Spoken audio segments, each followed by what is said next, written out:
अवधूत चिंतन गुरुदेव दत्त श्री स्वामी समर्थ. सर्व मंगल मांगल्ये शिवे सर्वाधिक साधिके शरण्य त्र्यंबके गौरी नारायणी नमस्तुते. तर आज आपण आलेलो आहोत अहिल्यानगर जिल्ह्यातील शेवगाव तालुक्यातील अमरापूर येथील असलेले श्री क्षेत्र रेणुकामाता मंदिरात. तर चला या परिसर बघूया आणि त्याबद्दल आपल्याला थोडीशी माहिती पण देऊया, जेणेकरून आपण इथे भेट दिल्यास आपल्याला पूर्ण परिसर आणि माहिती असेल. तर हे मंदिर भालेराव कुटुंबाचे योगदान असलेले रेणुकामाता मंदिर अमरापूर इथे आहे.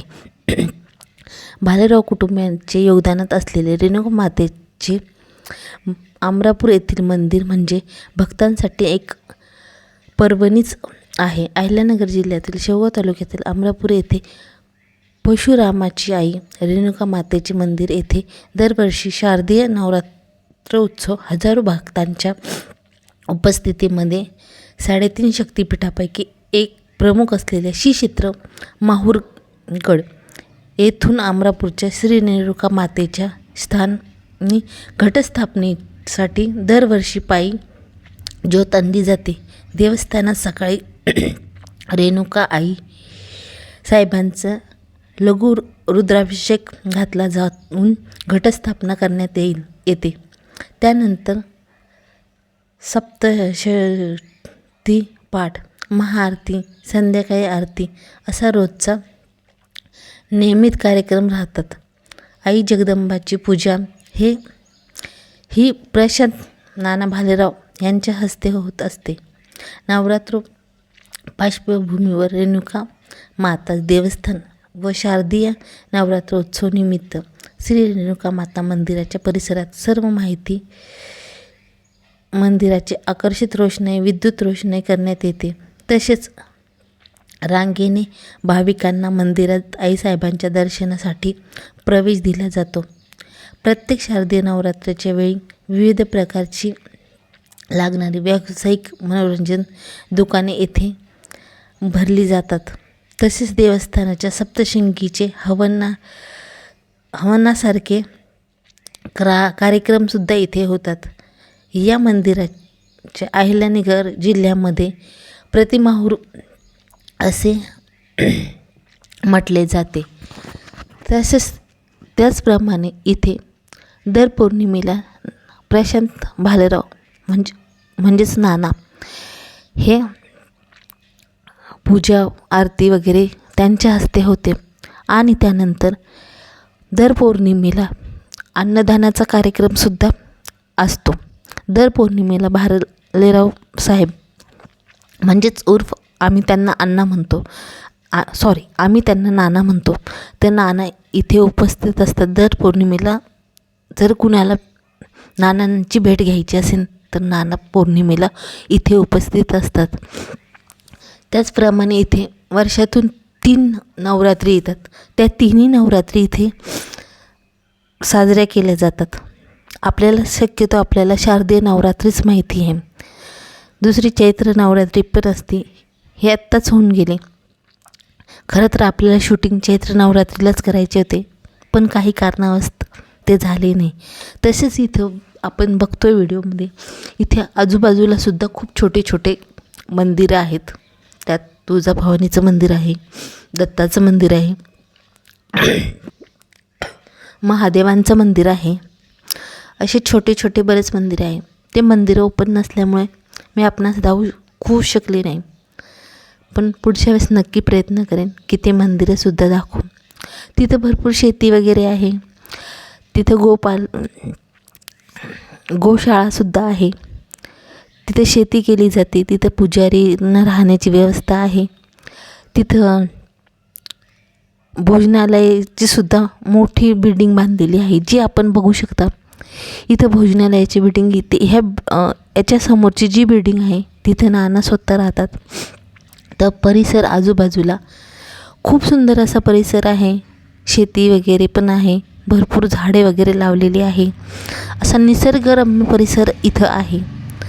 तर मला भाविकांना हे सांगायचं, ज्यांना कुणाला लांब असल्यामुळे माहूरला जायला जमत नाही, अशा भक्तांनी आणि बाकीही भक्तांनी एकदा तरी रेणुका मातेच्या मंदिरात यावे, दर्शन घ्यावे. इथलं परिसर खूप म्हणजे खूप निसर्गरम्य आहे. तर अशा प्रकारे आपण ह्या मंदिराचं शूट केलेलं आहे. नानांच्या परवानगीने ह्या मंदिराचं शूट केलेलं आहे. तर आपण भक्तांनी एकदा ह्या मंदिरात नक्की दर्शन घ्यावे. इथं संध्याकाळी 6 नंतर आरती असते. खूप असं मन प्रसन्न होतं आरती चालू असताना. असं वाटतं की इथं उठूच नाही. आणि शेवटी मी तुम्हाला बघण्यासाठी पहिल्यांदाच आईसाहेबांचा फोटो असा बाहेर आला असेल, तर तो फोटो लावलेला आहे. तर बघा, आईसाहेबांना बघताना असं वाटतं की फक्त बघतच राहावा, त्या आपल्यासंग बोलताय असं आपल्याला अनुभूती होती. त्यामुळं एकदा तरी इथे नक्की यावे, भेट द्यावे, परिसरात फिरावे. खूप सुंदर अनुभव येतो. आता आपण जे बघतो आहे, इथं नानासाहेब स्वतः राहतात. आले की हे सगळे पुजाऱ्यांसाठी वगैरे बांधकाम केलेले आहे. ही इकडची बिल्डिंग जी आहे ती भोजनालयाची बिल्डिंग आहे. इथे दर पौर्णिमेला महाप्रसाद असतो.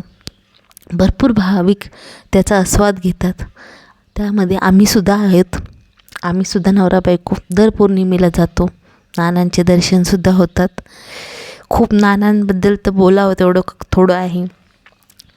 नानांचे विचार वगैरे ऐकून असं वाटतं की नानांसंग बोलतच राहावं. नानांसंग बोलताना कधी वेळ जातो समजत नाही. ही आहे गोशाळा. इकडं बघा, सगळे एवढ्या गायी असतात आणि परिसरसुद्धा इतका सुंदर आहे. नारळाचे झाडं, बाकीचे इतर झाडं, असं खूप सुंदर परिसर आहे. असं एकदम आपल्याला असं वाटतं की जसं काय आपण दुसरीकडे कुठेतरी गेलेलो आहोत, कोणत्या गावात गेलो असं आपल्याला अजिबात वाटत नाही. आपल्याला असं वाटतं की आपण वेगळ्या जंगल सफारीसाठी वगैरे गेलो आहे की काय, असं आपल्याला वाटतं. इतके सुंदर सुंदर मंदिर आहेत. तर जेवढं आपण व्हिडिओत दाखवता आलं तेवढं दाखवलं. पण जेव्हा आपण स्वतःच्या डोळ्यांनी बघतो तेव्हा आपल्याला समजतं की मंदिर आणि मंदिर परिसर किती सुंदर आहे. त्यामुळे एकदा तरी वेळात वेळ काढून ह्या मंदिराला अवश्य भेट द्या. तुम्हाला असं वाटेल की जसं आपण माहूरला चालू आहे. आईसाहेबांना बघून तर इतकं प्रसन्न वाटतं, खूप प्रसन्न. हे मंदिर शंकराचं, हे शेती वगैरे आहेत. सगळा परिसर इतका सुंदर आहे की मी ते शब्दात सांगू शकत नाही. त्यामुळं आपण अवश्य भेट द्या. आणि असेच आपले नवीन नवीन मंदिराचे व्हिडिओ बघण्यासाठी किंवा अजून काही बघण्यासाठी, आपल्याला थोडंसं माहिती देण्यासाठी हे चॅनल आपल्या सेवेत आहे. तरी जास्तीत जास्त लोकांनी ह्या चॅनलला सबस्क्राईब करावं आणि लवकरात लवकर आईच्या कृपेने माझे 100K व्हावे, एवढीच आईच्या चरणी प्रार्थना आहे. आणि आपल्याला व्हिडिओ कसा वाटला, माझ्या चॅनलची माहिती टाकते ती आपल्याला कशी वाटते हे अवश्य सांगा. कमेंट करत जा, लाईक करत जा आणि चॅनलला असंच प्रेम देत जा. आपलं चॅनल स्वामी परिवार असंच त्याला सपोर्ट करा. आणि हे मंदिराचे दर्शन घेण्यासाठी एकदा तरी भक्तांनी अवश्य यावे. आल्यावर तुम्हाला कसं वाटलं, काय अनुभवलं, हे मला कमेंटमध्ये नक्की सांगा.